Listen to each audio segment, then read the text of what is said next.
So here we are at Call of the Wild Festival, and the festival hasn't even started, and I've grabbed hold of Myke Gray. Myke, how are you, mate? How was your trip up from London? Not pleasant, but we're here. Took 4 hours to get here, I think, from London. But What bit of part of London are you on? Because I know you're London, but when we go down to London, we go North London. It's only like a couple of hours. So I'm west. You must be. Yeah. I was going to think south or west. Takes a long time then, doesn't it? Yeah, for sure. Cool, lovely. But you're here now. Are you doing doing your photography here this weekend? Are you? Yeah, I came to Call of the Wild last year, first time, and it was absolutely amazing. And I had no idea what to expect, and it was just phenomenal bands, amazing organisation. Weather was great, and so I asked if I could come back again this year, and Raz very kindly said yes. So here I am. Brilliant, lovely. Who are you looking forward to seeing? Well, there's a lot of bands here that because I take pictures now. So I think Jailer, an exceptional band, and a band that I really think are going to go global. I saw them in Wolverhampton first time, and they came on stage and instantly these guys are stars, absolutely blew me away. And so I've taken pictures of those a few times, and and I've just seen them steadily get bigger and bigger and bigger. So that's a band I think that are definitely going to be headlining here one day, and everywhere else. I'm a big fan of Asomvel. All right. Yeah. I think they're fantastic, great live band, great songs. I've seen those a few times, love them. Marisa and the Moths, I'm obviously very connected to because I've played shows for them. I'm a big fan of theirs. Michael Monroe, I saw him for the first time this year, having never seen him perform live again before, and he is in my top 10 front men of all time. I could not believe how amazing he was. An incredible band. So that's 4 that I'm definitely looking out for. Cool. Yeah, I know you've been playing with Marisa and the Moss. Yeah. You just photographing them this time. You're not playing with them this time. No, my friend Alice is the guitar player for that band, and he had some personal stuff that he had to take care of. So they asked if I would stand in at fairly short notice. So I just did while he took care of what he had to do. And Alice is my friend, so it's his band. He's the member. So yeah, excellent. Well, I wanted to talk to you, mate, because I was so pleased when I saw you were doing music again. Because I like the fact that you're taking a step away from music, doing something else, your photography. And I see you've done a book, and I've seen pictures in. Is it Firehouse magazine or something like that? My pictures have gone into a few things, but I kind of fell into that by accident. I just initially started taking pictures of my friends. I have a lot of musicians friends, and so I just started taking pictures of my friends. That was all I wanted to do, and then when I started posting them on my Facebook page and Instagram and stuff like that, then some magazines contacted me and asked if I would go and take some pictures for them. But ultimately, I just kind of like taking pictures of my mates. That's kind of why I do it. I'm not the biggest fan of that whole the political world that goes with journalism and photography. I've been on the stage for 40 years, and it's kind of like I never really knew that subculture existed. I never really knew who was taking photographs of me. I was just kind of just assumed that they were meant to be there. And so when I went in to take pictures of my friends, I suddenly discovered this whole political world, which I'm not a fan of whatsoever, and not short of telling anyone that I'm not a fan of it whatsoever. I'm here to take pictures of my mates. What the f*** has it got to do with you? End of story. And who gave you authorization? He did. End of f***ing story. So that's my attitude on it, which obviously will infuriate and rub some people up the wrong way, like I care. So so I just go and take pictures of my friends. And as soon as I sort of know that there's any kind of political issue to it, it's kind of like, well, I don't fucking do it then. I've got loads of other things I can do. I don't give a I love your attitude on it, mate. Yeah, it's and kind of what I've seen you post on social media, yeah, I can see your attitude. It's kind of like, who the are you to tell me that I can't take a picture of my friend? You know, it's like, it's just insane. It's going, well, how do you know him? He produced my album. That's kind of like my attitude on it, which obviously, you know, upsets a lot of people, but you know, it's not I like, bet it does when you're going like that. It's not like, you know, I've had a history of upsetting people, so why am I going to be bothered at 57? So yeah, I do like taking pictures. I do like annoying the people that don't like me taking pictures. So for that in itself is a reason for me to continue doing it. The more people that I know are upset by it, the more I enjoy taking the pictures. So once it stops annoying people, I'll probably stop. It's kind of like, huh, well, how can I wind someone else up now?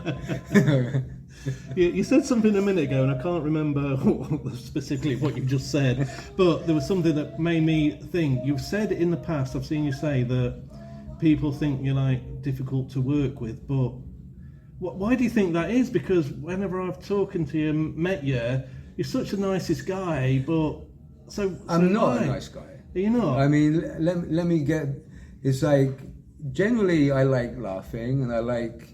But I would never say that I'm a nice guy. There's a quote by Jordan Peterson, which basically says, nice guys, there's nothing good about being a nice guy. I think what I relate to more is I'm a dangerous man who's got it all under control. That's a much closer comparison. And while things are pleasant and agreeable, then I'm like this. But the second they're not, then you see a really quick change, and you will see the side of me that isn't nice, you know, and that's just a reality. It's kind of like, you know, when I put my bands together, I've been putting bands together since the age of 12, you know, so, and the first band that I was in was with Bernie Tormey and Frank Noon. So I came in at a very high level. My first gig was in front of 800 people. At 18, I was playing with UFO. At 19, I was managed by Rod Smallwood. You know, I've had 4 major record deals. And so my standards of what is acceptable is probably not what most people can deal with. You know, so I remember going into a rehearsal, actually two things. First of all, rehearsal room with Bruce Dickinson. And at the time, it was in Iron Maiden, and they were the biggest band in the world. And I think I was like 20 at the time. I'd been in Jagged Edge and I'd been in UFO, but Bruce Dickinson came in to a rehearsal room and delivered as if he was at Madison Square Gardens. And this was in a rehearsal room. And I was just kind of like, this is like another level entirely. And I remember experiencing something similar with Phil Mogg. Because the first time I worked with Phil, we were in a production rehearsal in North London. And so I'd been given 5 days to learn 20 songs. And went out to this rehearsal room and never met Phil Mogg, but I was now going to be playing these songs. And he just went, what's first? And I went, Lights Out. And we went straight into Lights Out. And he delivered as if he's, you know, in front of thousands of people. And it was kind of like, wow, this is everything that I'd done before was erased, because it was kind of like, this had set a new standard. And then from there, I formed Jagged Edge, and you go, that's your first attempt. And you think you've got a good band together, but you realize it wasn't good enough. And then out of that came Skin. And so Skin hadn't recorded the album yet. We were just about to do the Elected single for Comic Relief, and Bruce Dickinson was the singer. And we worked with Bruce. And that experience of working with Bruce, with all of us, including Nev, we saw what a superstar was like at work. And it's kind of like, this changes everything. If this is what he's like at rehearsal, imagine what he's like at a gig. And so all of us, we learned from that one experience of seeing him deliver at that level. And of course, from that, we went in and recorded the album, and Skin had all of the success that they had. But I think, you always have pivotal moments in your life. And it's no different than footballers. It's like, imagine like Cristiano Ronaldo going into Manchester United and he's seeing Eric Cantona and he's seeing Ryan Giggs, and you realize what the standard is that you then have to work to. And so he sees that and then progresses to another level. And so by us working with Bruce, we saw what we had to do and set our standards at where we need to be. The fallout of that, or the downside of that, from that point on, those are your standards. I worked with Neville McDonald, one of the greatest singers in the world, for 10 years. That's your standard. So anyone who comes in, you have to perform at that level, or don't think you're going to impress me. If you're not thinking that you're going to at least try to compete with Phil Mogg, Neville McDonald, Bruce Dickinson, Matteo Alfonsetti, don't think you're going to impress me. I'm waiting for you to hit that standard. So when I go in, that's my attitude. And the thing is, I'll never ask anyone to do anything that I won't be prepared to do myself. No one's going to outwork me. So it's kind of like, if you're going to come on board, that's what you've got to compete with.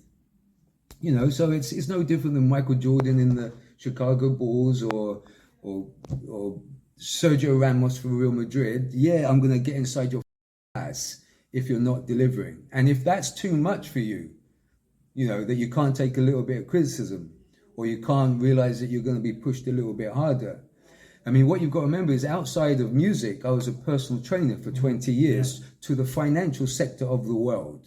Okay, the most academic and financially successful people in the world. And I was a personal trainer. People that were already at the top of their professions came to me to push them, to make them even more successful. And now, trust me, these are the most driven people on the planet. And it was a world that I was entirely comfortable existing in. You don't exist within it for 20 years, and not sort of feel comfortable within that role. So out of music, that was my profession. That's what I did for a living for a long time. And then you come back into the music world, you would think, I'm going to not be like that. I'm not expecting you to be good. I'm expecting you to be brilliant. Otherwise, why be in here? So that I'm not a nice guy. I'm not. I'm an extremely determined, competitive, driven human being here to excel. Otherwise, I'm not going to be here. It's all or nothing.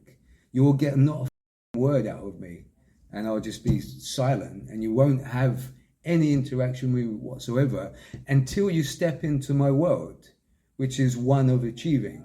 And if you're not going to step into that world, there's no reason for us to communicate. So I'm not a nice guy. I still think you are. Have you always been like that since you were young? I suppose music was the thing you was focused on even when you was young, was it? Well, yeah. Unfortunately, I have always been like that. Which alienates you. When you're going to school, and then you go to rehearsals with Bernie Taupin, you're playing a gig at 12 years of age, 800 people, and then you go back the next day. It's like, it's not going to, from that moment on, it's kind of like, how is this going to interest me? I knew very early what I wanted to do.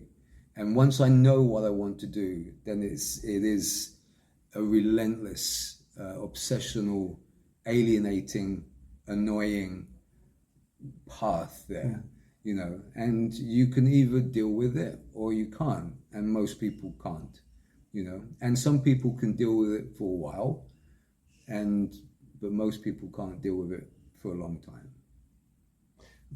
I've got to ask, I was a fan of you since Skin. Is that why Skin finished then? No, what happened? I mean, first time or second time? Both. Tell us about First time, we just came to the conclusion that we would never make any money.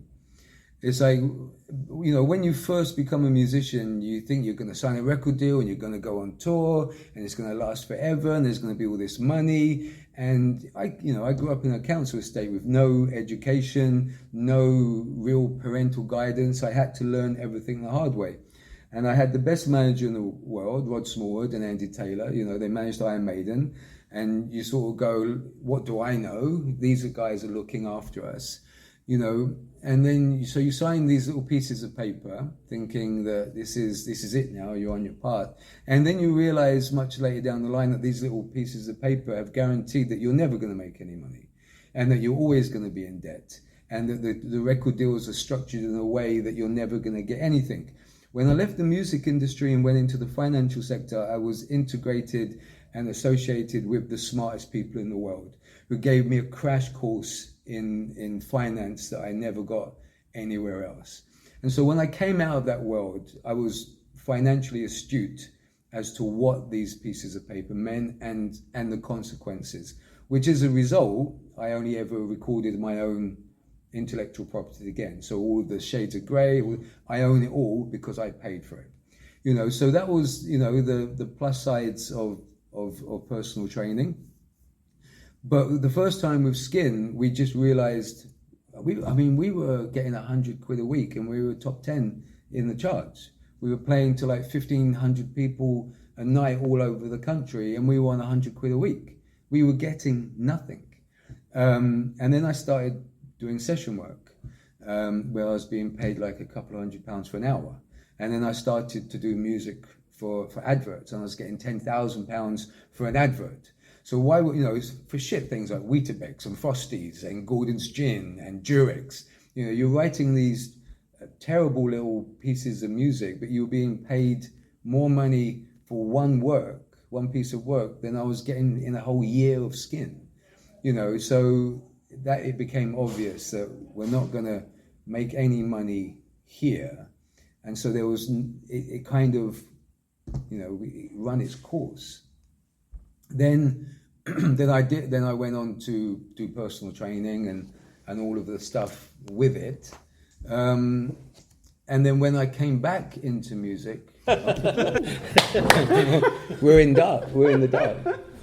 Oh, there you go. So when I came back into music in 2009, and that came around because I was a personal trainer and the CEO of Live Nation was one of my clients, so all of a sudden we started talking and the invitation to play at Download in 2009 came around from that. But the second time around, I have all of this financial knowledge, and so then it became about creating our own products and me owning the intellectual property and paying for stuff. And then you realize there's a different level of responsibility because you're paying for everything, and you're carrying the burden, and so you have to that has a downside as well. But so the first time around it finished purely because there was no reason to carry on. The press hated us, and also we learned that when you're signed to a major record label, they're paying for you to be on the cover of magazines. They're paying for you to have features. They're paying for their full-page adverts. So you're getting this high profile with the likes of Kerrang and the likes of Metal Hammer because you're literally paying them.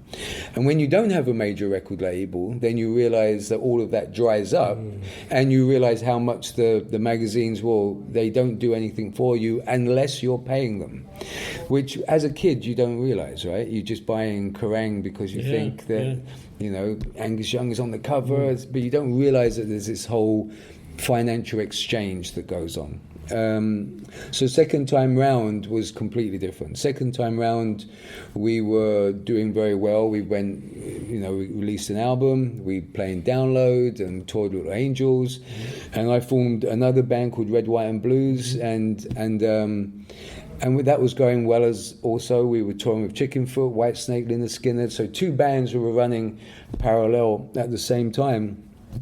But both of those entities collapsed because of internal disputes within the band, you know, and my general philosophy in life, not only in music, is if I'm paying for something, I make the rules. Right. Simple as that. If I'm paying for it, I decide.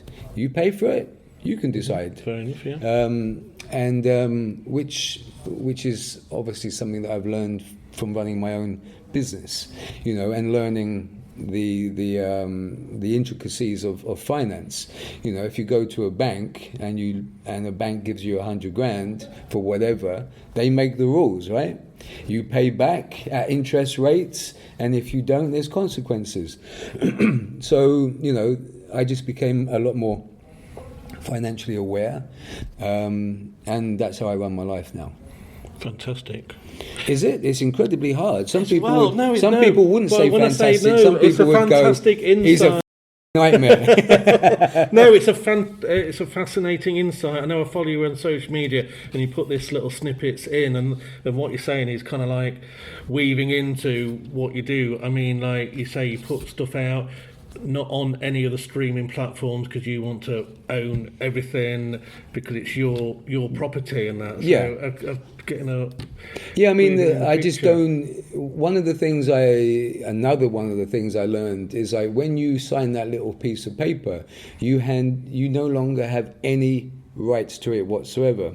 And I'll give you an example of that. When Skin reformed in 2009 to play Download, main stage, in front of 90,000 people, I went to Parlophone Records, who owned the rights to the first album, and I said, would you re-release it? And they went, no. I was like, why not? We're just about to play to 90,000 people. You would think that you would make this product available for some sales. No, we're not interested in doing that. I was like, well, can I license it from you? No, you have no experience of doing that, so we don't really think that would be a viable thing. They then licensed it to Rock Candy, who put it out. We never received anything for it whatsoever, because you don't have to. And so it just kind of taught me, it's kind of like, you make these records and you think, oh yeah, we've got a record deal, but you've just handed over your work. That's it, for life. So people, there was a record label in France called Bad Reputation, and they actually re-released the first album as well. And what they did was allow me to buy copies off at retail price. So I could basically buy them off the record label for, I think, £7. I would sign them and sell them for 15. So there was a way for me as the artist to make some money. Rock Candy didn't give me that opportunity whatsoever. So you, as an artist, you have nothing. And if you think about bands have like golden eras of where their work is their best. Metallica, I believe, still sell 1 million copies of the Black Album every year. So like special lineups come together, you're going to get that special period of time where you're going to make a timeless record, and it's going to be the only thing that you're ever going to make any money from. And so it just taught me, you sign that little piece of paper and your work is gone. And I personally would rather own my work than some people that are going to buy it now. It's like they don't even know who owns the Skin album anymore. Bad Reputation did a whole load of work where they were asking, who owns this? Who owns it? Parlophone couldn't answer. Warner Brothers couldn't answer. We go, well, we think we own it, but we're not entirely sure. And that's basically what happens. But because most musicians, they don't really think 30 years down the line. They don't think 40 years down the line. They're just thinking about the here and now, and I just have a very different view on it. That's my work forever, I could talk to you all day. Oh, trust me, you couldn't. all day about the music industry and your life, but we might need to save that for another interview, because I grabbed you here at Call of the Wild Festival because I was so excited that you are playing again, Made of Stone Festival. How did that come about? Once again, I went to Made of Stone last year just to take pictures, and the promoter, Chris Wright, really nice guy, and we struck up a friendship and just talking as music fans, and I took a bunch of pictures, and he was very grateful for those pictures, and I did as much as I could to share them via my websites, and then I contacted him again this year. I said, can I come back next year to take some pictures? And he went, yeah, I'd love you to come back next year, but I'd really love it if you came back and played. And I hadn't played guitar with the exception of a show that I did for Gun. I literally hadn't picked up my guitar for a year. And then Paul McManus, who's my friend, who's the drummer of Gun, he just sent me a text in the morning. And I remember I was in bed at the time, even though it was about 1 o'clock in the afternoon. And he goes, will you play a gig for Gun? And initially I said, Paul, I haven't played guitar for a year. I don't really think I can do it. But we were now on a phone conversation, and Paul is a very convincing man. He's a very successful businessman, and I understand why. Because over the course of 60 seconds, he managed to, from me starting the conversation of me trying to talk my way out of it, to me telling me what hotel I was staying in. And it was just kind of and when I put the phone down, I was like, how did he manage to do that? I'm normally quite a strong-minded person. So once I agreed to do something, it would take a lot for me not to see it through. So the phone went down, and I was kind of all right. So I just went downstairs, picked up the guitar, and realized, all right, I'm going to have to not put this down for 6 weeks. And so I just literally played for 8 to 10 hours a day, learning these songs. And some of the Gun guitar solos are very tough. Steal Your Fire and Welcome to the Real World. They had a really exceptional guitar player called Alex Dixon, and he wrote some really tough solos. So it wasn't standard stuff. You had to play well to do this stuff. And so me being the obsessive person I am, just played and played and played, and then Jules invited me up and we went over the songs. We did 2 days of rehearsal, and then we played a gig to thousands of people. And it was that kind of made me think, oh, I really enjoyed playing this. But I didn't have a band or anything like that. So shoot forward to Chris Wright, and he said, we'd like you to come and play. And I said, well, I don't have a band. And he goes, yeah, but we both know you can get one. And I was like, yeah, I guess I can. So then it became a little bit like, do you know the Magnificent Seven? Yeah. Okay. Yeah. Where Yul Brynner, Yul Brynner is basically going from town to town, getting his band together. And so, here we go again. Are we cool? Yeah, we're cool. All right, you can edit it. Yeah. So I became a little bit like Yul Brynner, and I realized, I could reach out to a lot of people. There was a couple of false starts, but I kind of, I had people in mind who I've seen because I take photographs of everyone, so I kind of knew who was out there sort of thing. I knew that I wanted to work with Colin Parkinson again, because for me he's like the best bass player I've ever worked with, the best bass player I've ever seen, and so he was one of the first people I reached out to. Tony, who plays in A Priori, he's a killer guitar player, and he's the singer of A Priori, so he was first choice, and so very lucky to get him on board. And then there's getting the singer has been, and it's tough with all of it, because all of these guys are in successful bands, and bands are touring all the time, so there's always the axe that's hanging over your head, that at any time one of these guys may be offered a tour with Mammoth or Slash, and obviously their priorities with their band, and you would understand why they would have to go, sorry Mike, can't play your show because I've got to go on tour. So we're only about 5 weeks away, or we're 6 weeks away, something like that. You're rehearsing hard.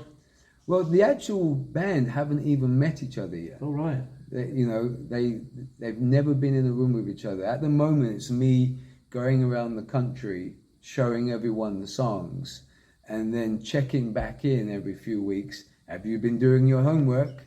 And seeing where they're at. And if they haven't been doing their homework, you're out. So it's a mixture of that. It's being realistic of knowing how much time someone can put in, and then people living up to expectations. Because at the end of the day, when you're playing in front of thousands of people, they're not interested in any of that. They come for a rock show, and your only obligation is to entertain and to deliver the show. They're not really interested in the drama of what it took to get there. You're on a festival with about 40 other bands, all of whom are trying to be the best band. And trust me, we're all super competitive.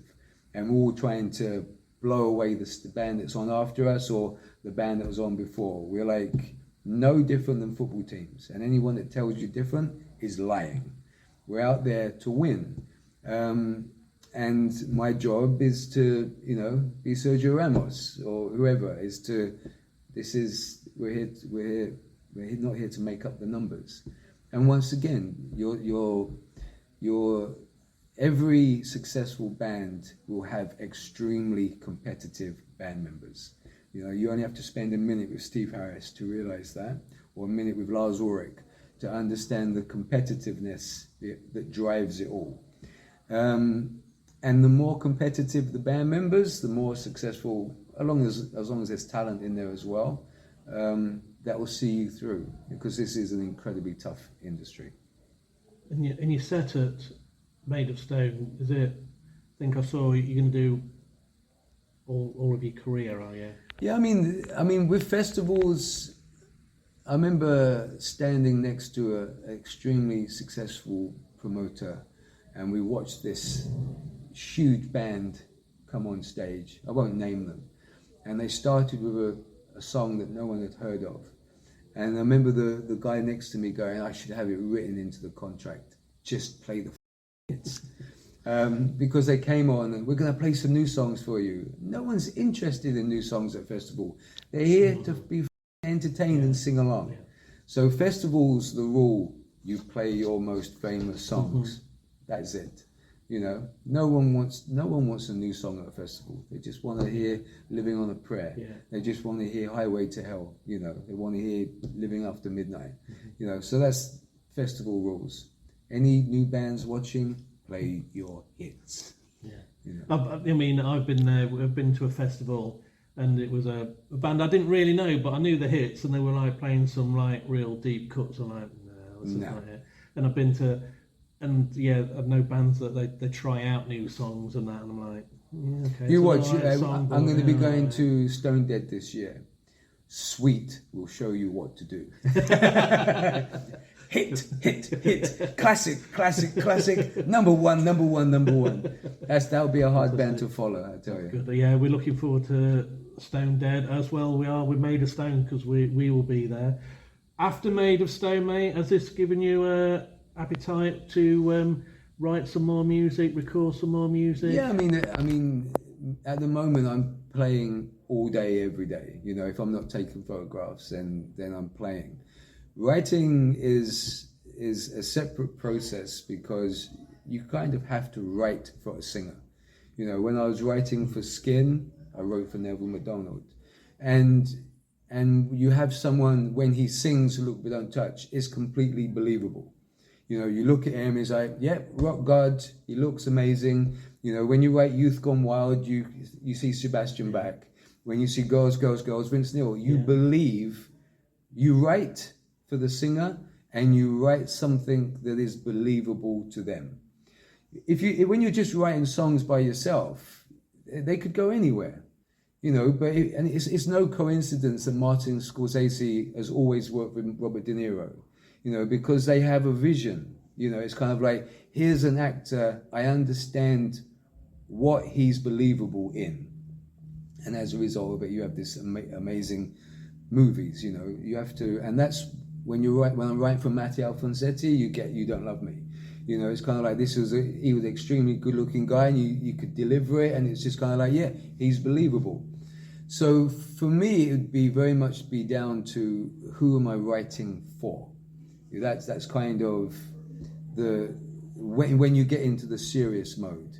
At the moment, I've just got hundreds and hundreds of ideas, you know, but you always have to have the focal point of what's going to deliver these songs. You know, when you're writing a movie, you're thinking about who's going to be delivering the movie. You know, I don't like when you watch Denzel Washington in a movie, like it's completely believable, right? You know, it's like The Equalizer. You think, yeah, it's him. You know, you couldn't think of anyone else.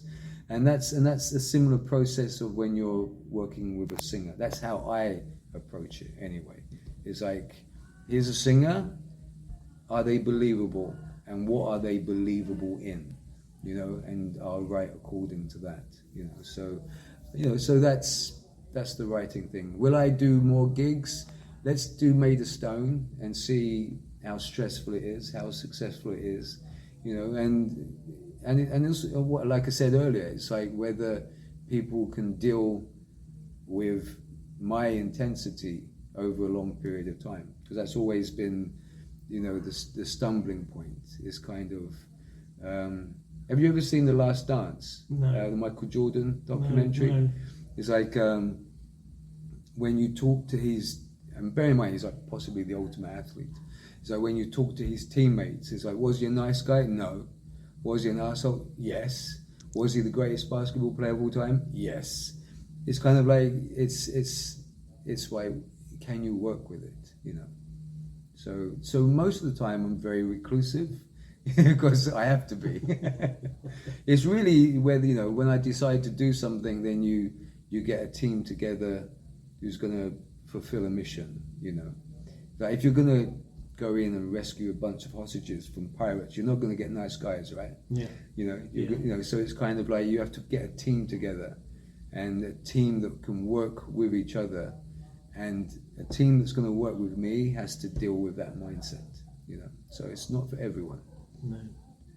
Well, I hope you do make more music, mate. We'll see you on the stage more. We're looking forward to seeing you at Made of Stone Festival. Well, I mean, I hope so too. But it's an all or nothing experience. You know, it's life or death for me. Mm-hmm. You know, I've been doing this since the age of 12.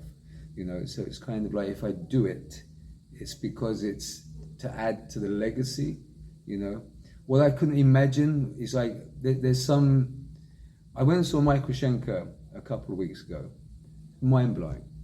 At 71, he plays as well as he did as 30 when he was 30. I mean, it's just a mind blowing experience seeing him play all of this stuff. And it's like, this is a guy who still maintains those levels. Now, if you think about the amount of musicians that Myke Gray. Do you run? Do you run? Do you run? Do you run?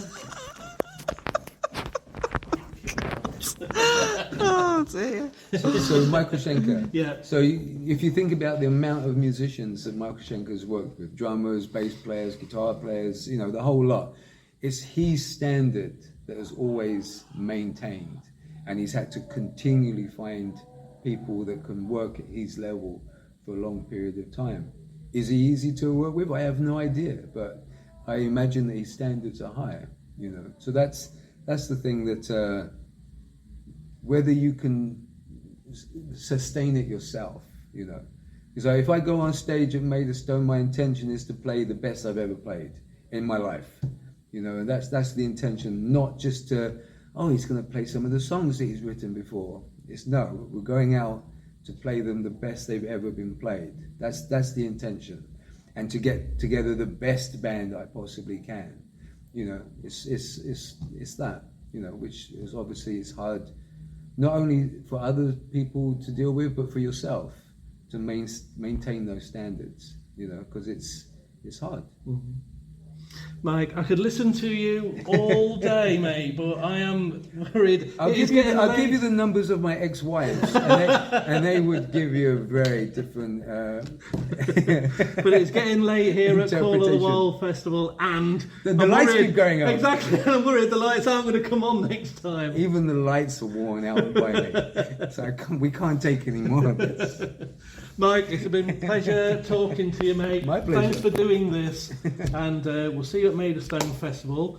We'll check out you a little bit more here at Call of the Wild Festival. Yeah, I mean, here I'm just taking pictures and hopefully talking to some of my mates and hopefully annoying a bunch of other photographers. If I can do that over the course of the weekend, all goals will be achieved.